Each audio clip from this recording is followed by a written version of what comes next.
David Sidoni here, your dedicated first-time homebuyer coach on a mission to cut through the confusion and bring clarity and hope to aspiring first-time homebuyers. Now, can that be done in 2026? Hell yeah. Check out the episode guide in the show notes and listen to the interview episodes. There are over 100 of them, and 59 of them were recorded in 2024 and 2025, when first-time homebuyers had the worst statistics in the history of first-time home buying. And a little side note for you, the home prices were going up way faster than they are right now, and the interest rates back then were a full 1% higher than they are today. Now, if you're new and you want to get your game going as soon as possible, hop over to episode 400 for a 10-episode simple walkthrough of the entire first-time homebuyer process. Now, for today, we're going to get into part 3 of the 2026 essential checklist for first-time homebuyers. And we're going to start with tips on negotiation tactics. Now, if you're a long-time listener to the podcast with hours of me inside your ear holes, that sounds disgusting. I apologize. But if you've been here a long time, you know what step 1 is for winning in the negotiations. To contact your real estate support team and be done with the finances way before you go out and start looking at homes. I'm talking months and months ahead of time. This one is really for your benefit because I can't tell you, I have literally heard thousands of times, and I mean thousands, stories about excited first-time home buyers who were thinking about it, and then let's not really get our financial ducks in a row. You know what? Let's go look at homes just for fun. And then that way, then we can really get motivated and we'll get going on it. And boom, they fall in love.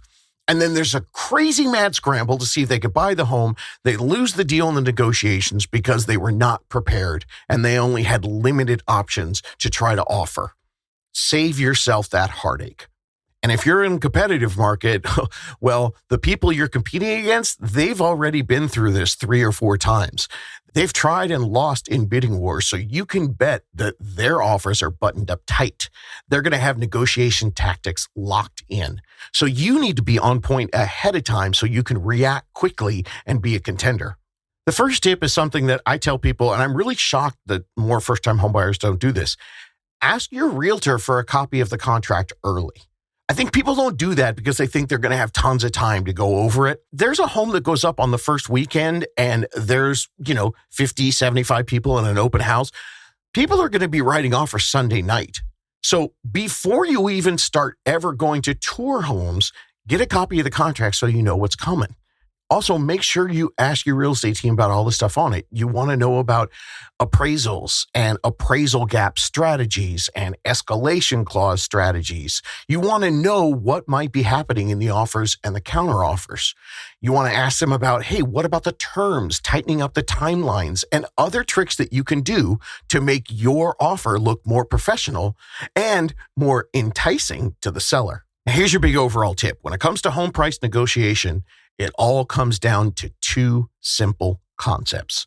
Real estate is all about time and money. The more flexible you can be on time to appease what the seller needs, the more money that you can save in the deal. So don't get yourself stuck in a time problem where you have to close on a home or you're going to be homeless. You're going to lose all negotiating power that way. It's really silly, but I'm telling you. Check out episode 412 for tips on how to time your lease or even break your lease early so that you can bring time and flexibility into your offer, which is going to save you a ton of money when you're helping the seller out. There's also another 2-word rule that you can use in negotiations, black or white. No, not the Michael Jackson song, black or white. The rule is there are no black or white clear rules to negotiating when buying a home. I wish there were, but they're not. There is no never do this or always do that. And if you're wondering why, well, because sellers be crazy. That's why. I always make sure I warn my buyers. There's a chance this seller could be totally bat guano bonkers, and there's nothing that we can do about it. You can't go all Karen on this purchase and complain to the manager.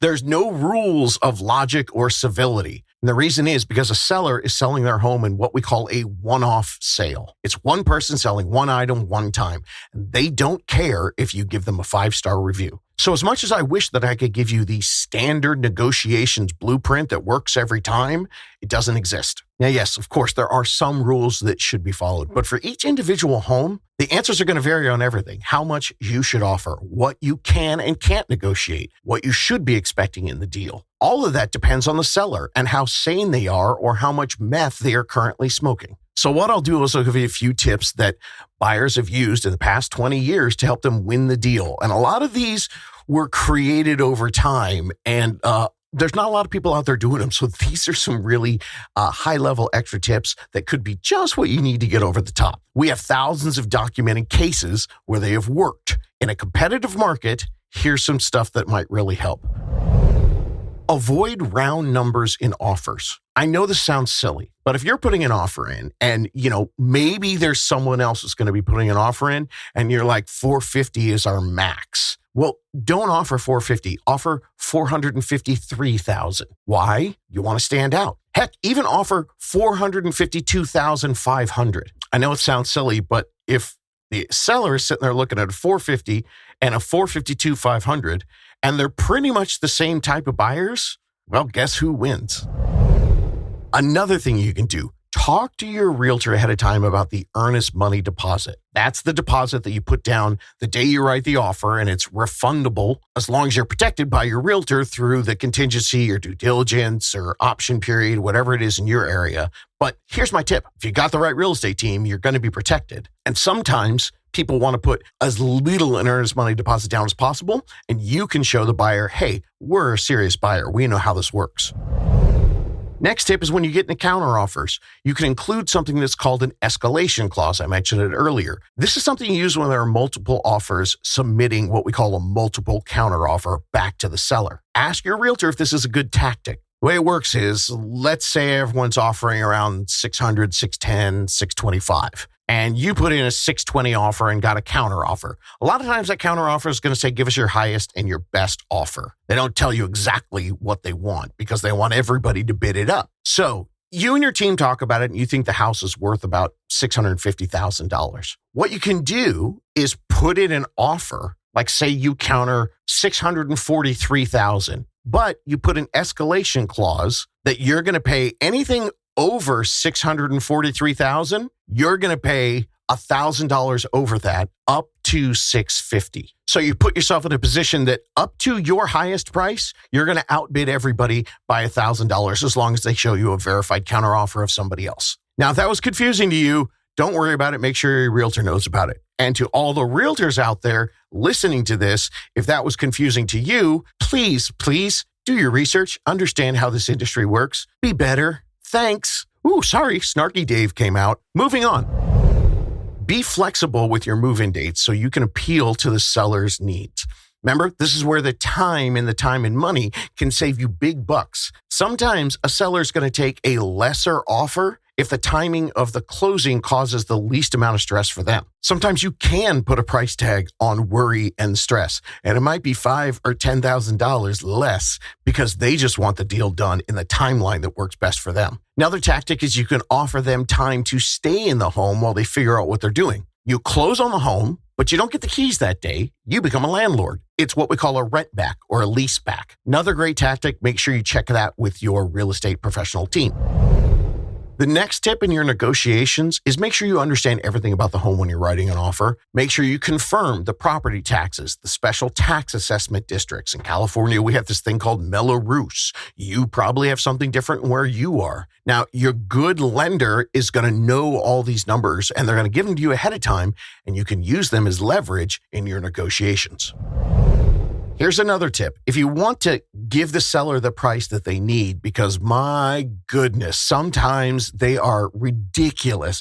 We have to get $425,000. Why? Who says? I don't know, but they're stuck on that number. So sometimes what you do is you can get them that number, but ask for some stuff in return. Appliances are a great one that you can ask for. You give them their silly number, but mathematically, those things are going to offset what you're actually paying. And make sure that you and your realtor have these items clearly defined in the contract. Sometimes these extra things, they can cause a problem in the contract. Now, I could bore you with the details on that. It's the difference between what we call real property and personal property. But here's the basic idea. The lender is giving you a loan for the home. That's it, not a bunch of other stuff. So they've got tight restrictions on what can and cannot be thrown into the deal. So make sure you confirm everything with your lender and your realtor. You want to confirm what's staying, and that includes lighting fixtures, ceiling fans, sconces, window coverings or blinds. It also includes your chandeliers, TVs, and TV mounts. That's a big one. Make sure you know about that. I've had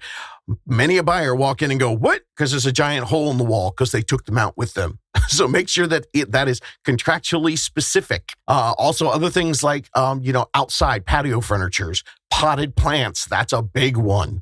Mirrors in the bathrooms even. Make sure everything is detailed in the contract. Don't assume what's going to stay and what's going to go.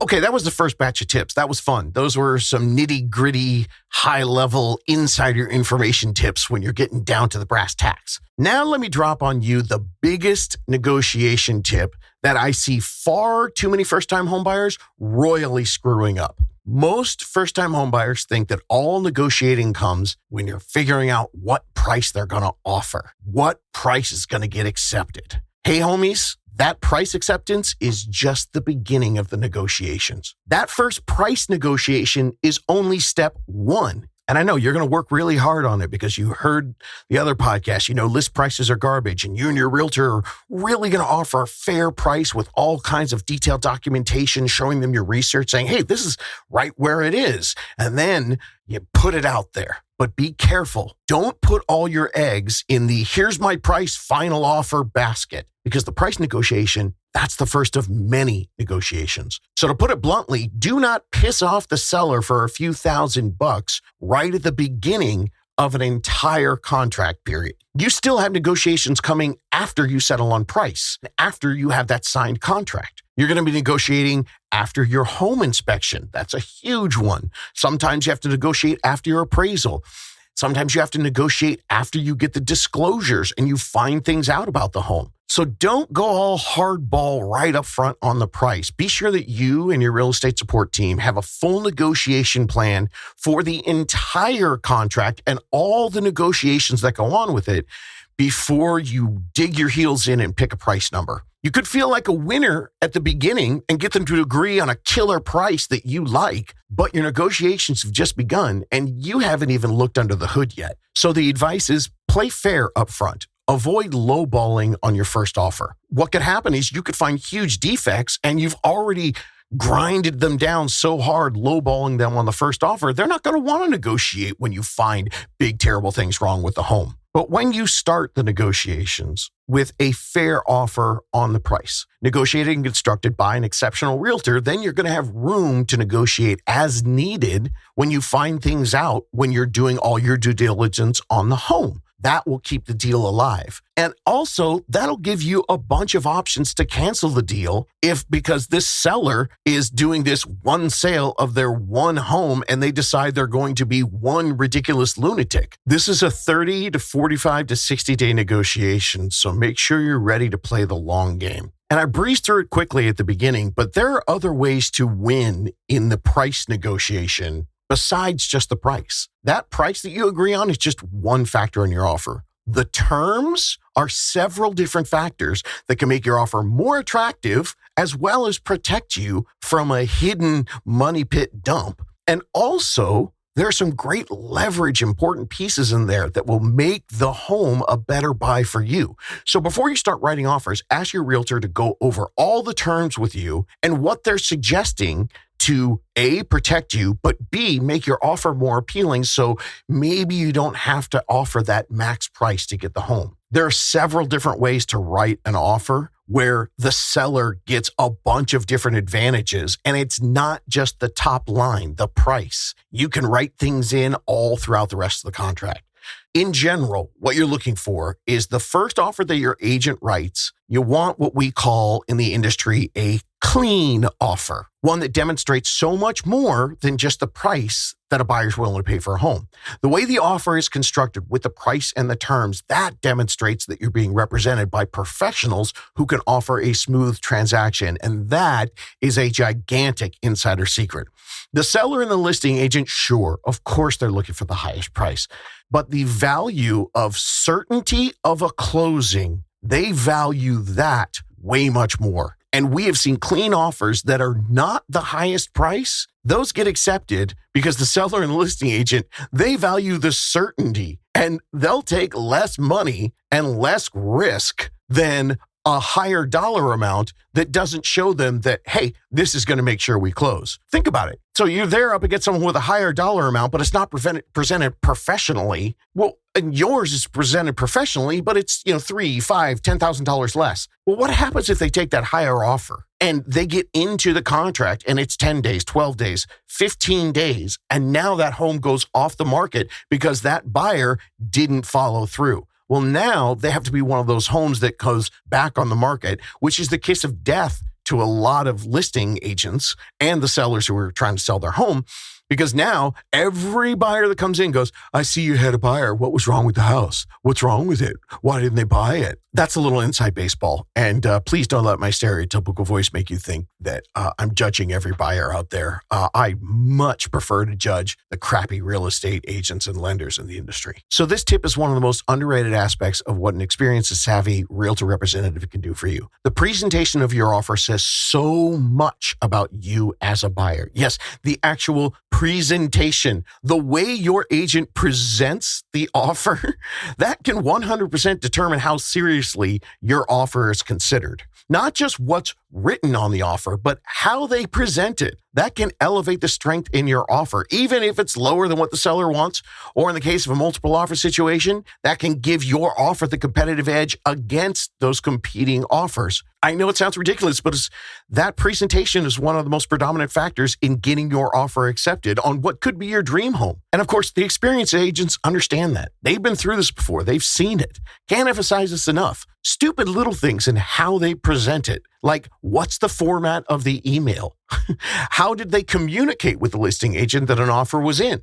I have seriously gotten so many offers over the years where no one even called me. They just sent an email. When they do communicate, are they professional? Are they respectful? Do they show, this is someone who I'm going to enjoy having a communication with as we move forward throughout the sale? An experienced professional pro, first, they create and construct an offer with the price and terms that looks the most attractive. And then they present in a way so the listing agent can convey to the seller, hey, we got a couple offers here. They're both the same. This guy just emailed me and I got a text that said offer, and that was it. This guy, he sent me an email and then he actually texted me and asked if there was a good time that we could talk. I told him I couldn't talk till 5:00, and he said, great, I'll move some things around and we'll talk then. And then his lender sent me an email to tell me how great the buyer is and showed me that they are fully pre-approved, not just a pre-qualification. And they sent me the verification of funds. They actually showed me the bank account where all the down payments coming from and let me know they've been working together for 3 months and these are solid buyers. Which one do you want to take, Mr. Seller? See, representation matters. Okay, and your next tip, even if you present the cleanest offer possible and present it in the most professional way, in a competitive market, you should still expect a counteroffer. Heck, sometimes in a regular market, you should still expect some kind of counteroffer. A skilled agent, when they're working with the counteroffers, they can get creative with the price and terms and write it, like I told you, with the little tricky extra weird numbers with an escalation clause. The key is for you to be ready for counteroffers. And don't just say to your agent, well, I just want to do this, that's it. Say, okay, if I just wanted to do up to $650, is there anything else we can do in here that can kind of make our offer look more attractive to them? There's a lot of different things that a skilled agent could do. Your next pro tip, before writing your offers, make sure you understand that earnest money deposit I talked about. That deposit is refundable, so you can back out of the transaction in what we call the contingency conditions, the option, or the due diligence period. It's called something different in every state. That's why I gave you all those names. So make sure you're familiar with it and how it works. Once you're in the contract, missing the deadlines can risk you losing your earnest money deposit funds. But a skilled realtor is going to make sure you are protected. And sometimes they're even going to shorten those timelines and still make sure that you're safe, because shorter timelines, depending on the seller, that can make your offer more attractive to them. Next, you want to read the seller disclosures carefully. Now, this is a place you can get some negotiations, because you may find things in there that weren't necessarily available on the flyer at the open house. Like talk about property defects or insurance claims on the home. Sometimes foundation or roofing issues, and you're also going to find out about local hazards like earthquakes or flood zones. And finally, your biggest negotiation point, after you've agreed on that price and worked through the beginnings of the deal, gonna come after your home inspection. A lot of times, I know buyers will offer a bit more upfront so that they can win the deal, knowing that if they find anything major in the home inspection, they can use the documented information from the inspector or neutral third party to negotiate to have these items either repaired by the seller, or they can ask for a credit back to lower the overall closing costs. Which is a tremendous segue to take us into our next essential checklist. This is the home inspection checklist. Now, if you've been following the insanity of the housing market since the pandemic, you might have heard about people having to waive their inspections in those bonker competitive markets. That's just to get your offer accepted. They tell them, nope, no home inspection. Here's my rule of thumb. To protect yourself, like almost always, and I mean almost like barely, like 99% of the time, you should get a home inspection. You need it to give yourself the opportunity to back out of the deal. And yes, there are some incredibly rare exceptions. Usually it's only in a condo situation where there is an exact apples to apples comparison, and you can look at that home and you can look at that unit, and then you can look at the other unit. And usually the only reason for that is because all of the major issues, all the exterior, the foundation, the plumbing within the walls, all that's covered by the HOA. So maybe in that case, but I'm telling you, when you get a home, you have to get a home inspection, especially when you're a first-time home buyer. So talk with your realtors and make sure that your purchase contract includes a clause that lets you do a home inspection and back out if major defects are found and you can't come to a negotiated agreement with the seller. Next tip on inspections, understand how inspections work. The usual home inspection, it's going to cost you $500 to $1,000 out of pocket, depending on the size of the home. That inspection is a general inspection. So go into it understanding what a general inspection is and understanding its limits. They're broad. And if they find specific issues, stuff like your plumbing, your foundation, your roof, depending on how severe and how questionable that issue is, you're going to need to hire a specialized vendor, someone to do a follow-up inspection specifically just on that place, or that item, I should say. This is why it's key to know your timeline inspections. And this is why you need to book your general inspection as early as possible, so you have time in your contingency, condition, option, or due diligence period to do those follow-up inspections. And here's the way it works. In general, an inspection can help you in what we call the request for repairs, or you can ask for a credit. And what you're doing is saying, all right, we looked at the house, we looked under the hood. You know what? We thought this worked and we thought that worked and it didn't. So either you got to fix it or you got to give us this much amount of money, or we're not going to move forward with this deal. Now, once you're comfortable with those negotiations that you make on the repairs and the credits, a lot of times I tell people, you can really hit hard on any safety issues or any big ticket items like, hey, you said the house comes with air conditioner, but the air conditioner, we tested, it's not working. Once you get through all those big things, you're likely going to have some little items, things that aren't necessarily or shouldn't be deal breakers left on your list. That's fine. Because what you do is you and your realtor take your list, figure out what you really need, your must-haves, the negotiations. And a lot of times that's, okay, what can we ask for? How much can we get? And how, what's going to keep the deal together and what's going to lose the deal? And then I tell buyers all the time, keep that home inspection as a to-do list for you after you get the keys to the home. The great thing is, if you've got a great relationship with a great realtor, they're going to have recommendations for trusted local vendors that can help you do those little minor repairs as you spend your time living in your home. And that way, they don't have to feel like deal breakers and potentially make you lose the deal. Now, the tip on inspections, don't skip them. I don't care if the seller is selling it in as-is condition. You'll see a lot of times sellers say, absolutely 100% positively, we will not pay for or repair anything. Don't even ask. Cool. If you're told that up front, you still have the right to get an inspection. 100% do it. Hundreds of dollars that you spend on an inspection today just to look under the hood and make sure you know exactly what you're buying, that's going to save you tens or hundreds of thousands of dollars later. All right, new construction. This one's a little different. And trust me, if you do get stuck using the builder's realtor because you signed in and you didn't have a representative for yourself, they're not going to give you this recommendation. But every time we've done new construction, this is what we recommend to people, to do 2 inspections. You want to do one before the walls are closed, pre-drywall. What you're looking there is to catch hidden issues. And then the next inspection, you want to do right before the final walkthrough. That's really important because the final walkthrough, the builder and the representative are going to go through and they're going to give you a little thing of blue tape and they're going to say, okay, let's put the tape on all the small defects.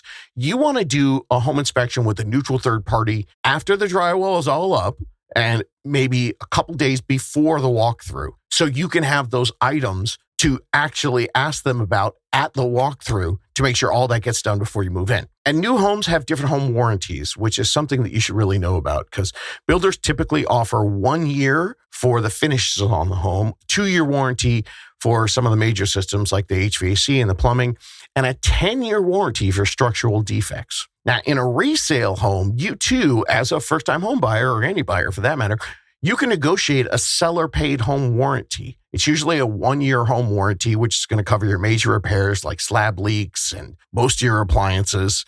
I highly recommend you make sure you get this. I know sometimes the seller's not willing to pay for it. That's if they're playing really hardball. Go ahead and pay for it yourself because you're going to need that to protect you in the first year of home ownership. Okay, now here's some rapid fire little mini tips on the home inspection. I said it in the last episode, I think, but if dad comes to the inspection, that's a straight up deal killer. Not all the time, but I can tell you more often than not. So my advice is, unless your parents are giving you money to buy a home, think twice about inviting dear old dad. Next, bring a flashlight. Bring a piece of paper so you can take notes. Bring a measuring tape, a ruler, a pencil, whatever it is that you need. And take photos, reminders of little things. And take photos of the serial numbers or the model numbers of the appliances that are going to be staying. Another tip I recommend to people, if your home has public sewer, request a sewer scope, especially in older homes. Super important. During the inspection, make sure you ask about the pipes. What you want to find out about the pipes of the home is what's the usual life and the kind of pipes that are currently in the home and what new types of pipes are being installed when people replace their pipes in the area. If you're in the Midwest or the Northeast, make sure you ask about radon testing. And if you're in those parts of the country that you have a septic tank or a septic system, make sure that you get a full inspection on that and don't skimp if it comes up with any issues on it. Hire a separate septic pro so you don't end up in a world of, well, you know. Here's another tip. If you went to the open house and you noticed there were a lot of scents and candles all over the place, and then you show up at the home inspection and there's more candles lit everywhere, as soon as you get there, blow them out. Be sure you sniff big at the inspection. What you're checking for is mildew smells. Obviously, ask your inspector to make sure to look around to see if they see anything that has any sort of indication that there's a water problem. Now, the next tip is one that takes a little work, like immediately after you get an accepted offer. You want to do your home inspection as quickly as possible, but if you can, I tell people it's great to get the HOA rules and the CC&R documents. That's like, everything that happens in the community and what's legal and what's not legal. If you can get a copy of that before you get to the inspection, then you can look around at what that document is talking about. It can be really helpful. Another thing to do is either during the home inspection or right afterwards, Ask the seller for their utility bills. You want to be able to budget things on a true monthly cost, especially if the home has solar or a pool. That's a whole nother piece of information that you and your real estate team should probably go over before you get into the inspection, and definitely before you start negotiating on the inspection, because there could be numbers in there that could be something that you want to use as leverage. When you're at the actual inspection, for safety, make sure that, I'm surprised at how many people don't do this, but go find out where the gas shutoff valve is, and where all the breakers are and where the main water line is. Just know where they are, because after the inspection, you're going to go through the final walkthrough, and then you're going to be moving in. If something happens during the move-in and you haven't had a chance to walk around the house, you're going to want to know where that stuff is. Inspection time, also a great time to ask about, hey, when does the trash get picked up and where's the mail go? All that kind of stuff. Check out your fence. Really important to understand what your state and what your city and what your county does for the ownership of the fence. Some people need to make sure they get a survey to show the boundaries. That's really important, because your lot lines might have some grandfathered stuff in, like, oh yeah, well, 40 years ago, Jed let me go 2 feet over and the fence has just always been there. And you're like, yeah, cool, but I bought this house and that's my land. Sometimes it gets grandfathered in, but make sure that you talk to your real estate team about surveying when you're buying a home. During the home inspection, confirm the home security system transfer. You want to get the codes, you want to know what company for sure it's with and make sure they're still active, and you want to get any subscriptions that might be ending. Another thing to do is ask your inspector to verify the attic insulation type and what we call an R value during the inspection. That's important for your heating and utility bills. Another thing is to check your exterior grading slopes. It's such a silly thing, but if your house has things sloping into it, that means any moisture of any type, whether it's your sprinklers or that, precipitation from the sky known as rain, it will go into your home, and that could affect your slab or your raised foundation if moisture is constantly hitting it. You want to confirm that all the windows open and close properly during your inspection, something that you should go around and do yourself, because that's something you can negotiate after the inspection's done. You want to also ask the seller for all the instruction manuals for any appliances that stay behind. And finally, if you and the seller go through the negotiations and the seller agrees to do repairs, make sure you set up a date and a request that you can go and re-inspect to confirm that all the agreed repairs were completed properly. Now, this is where it gets tricky. I'm not really supposed to tell you, oh my God, never do it this way. But you know what? Oh my God, if you can, never do it this way.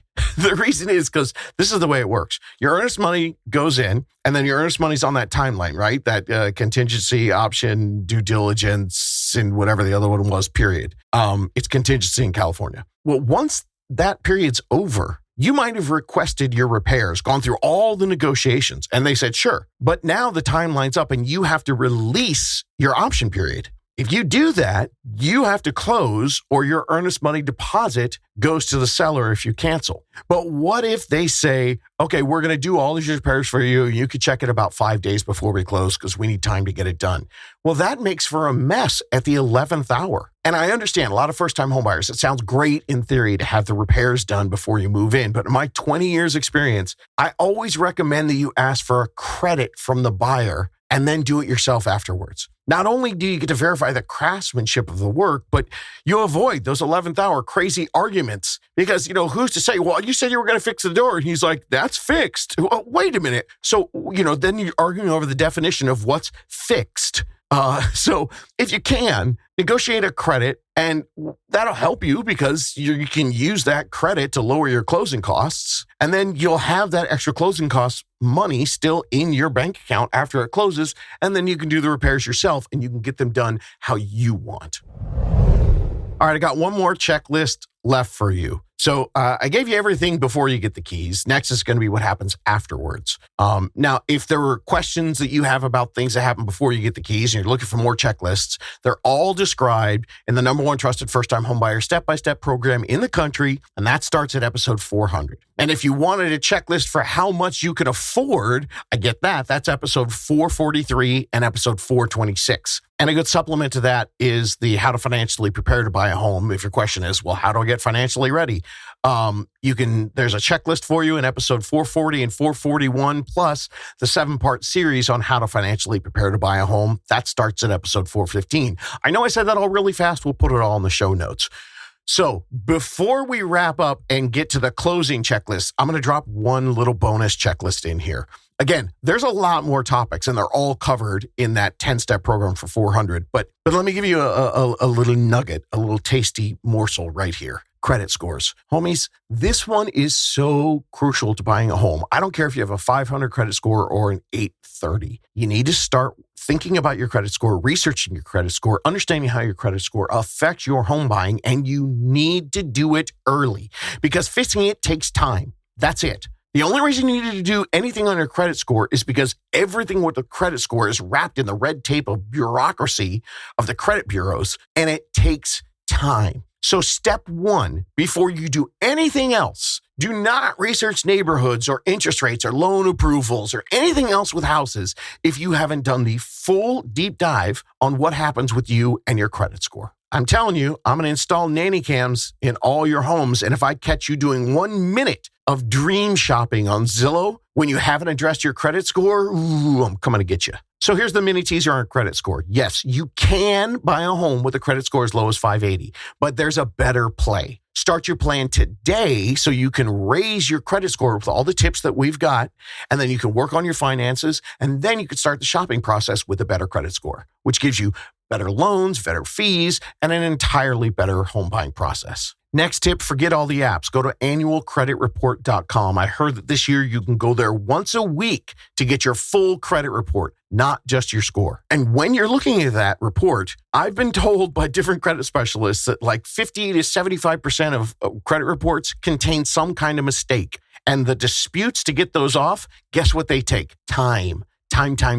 Start yesterday. And if you didn't know it, you've got 28 different credit scores. So I don't care what the app tells you about your credit score. Most of the time, that is not the score that a bank that's going to give you money for a home loan is going to be looking at. So you need a professional team to look at the score to make sure that you're looking at the mortgage credit score, because that's how they're going to decide how much they're going to lend you. Next quick tip, never cancel a credit card. Do not consolidate, period. There's more about that when I do the whole thing in episode 403. And the last quick tip, this one is gold. Go to episode 403, learn about becoming an authorized user on a friend or family's card, a good standing credit card with a big long history so you can boost your credit score. And there is no danger to them if you do it the right way. Again, that's all in episode 403. Another quick tip. If you waited too long to do this and you need to get your credit score up quickly because everything else is all in a row and you're ready to go out and buy a house, you can do what they call a rapid rescore. Lenders can help you do this. Usually costs less than $200.